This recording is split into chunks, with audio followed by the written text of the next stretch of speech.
Pesem Sivi ljudje govori o dnevu posameznika, od jutra, ko se rodi tako imenovan nov krasen dan, a hkrati se pojavi zavedanje o tem, da je življenje minljivo oziroma da je vse minljivo, tudi ljubezen dveh in da je venomer v življenju prisoten delček sive barve. V glavnem delu, kjer pojemo, mi smo tovarna sivih ljudi, mi smo otroci teh sivih ljudi, pravimo, sporočamo dejansko to, da smo rojeni z kančkom te sivine in tudi, da to na nek način nezavedno predajamo tudi ostalim našim potomcem. Žal, vendar je, kot je vers zaklenen za sabo, odpravim se delati, vedno prisotno eno vrste upanje, da pozabimo na tiste trenutke, ki so malo bolj težji oziroma nam neprijetni in gremo zopet naprej v življenje. Pesem Sivi ljudje je avtorska skladba našega kitarista Milana Jovanovića Bajota in njegova interpretacija se zagotovo malček razlikuje od moje, ampak vseeno v skupini želimo dejansko pustiti odprt prostor, kajti to je smisel glasbe oziroma umetnosti. Lahko se tudi vprašam, kdo so tisti sivi ljudje.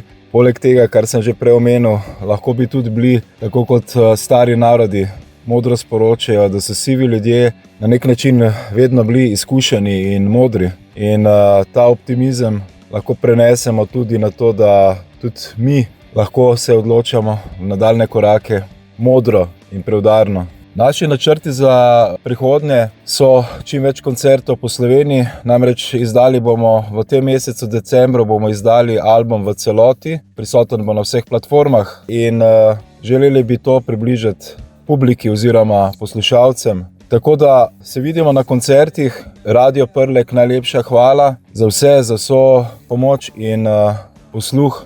Vse dobro.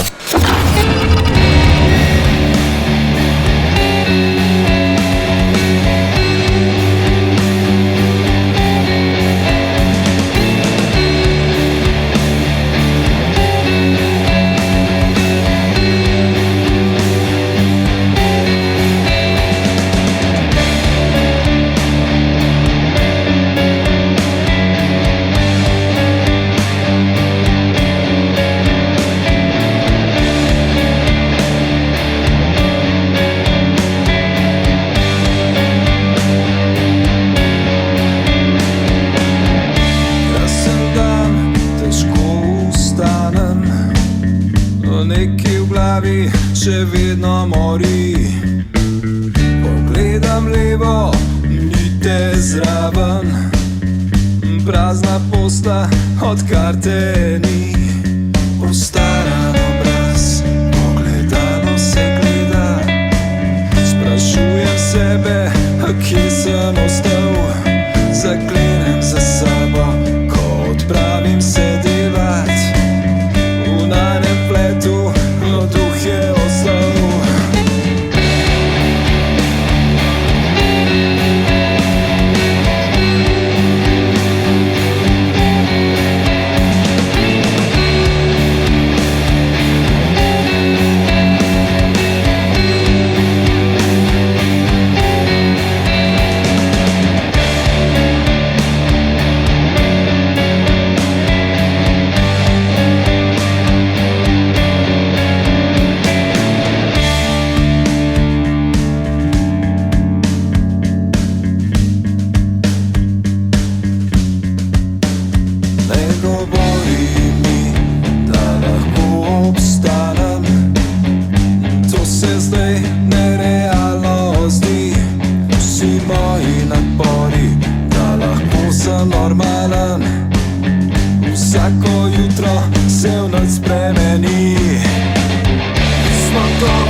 sem ostal, zaklenem za sabo, ko odpravim se delat.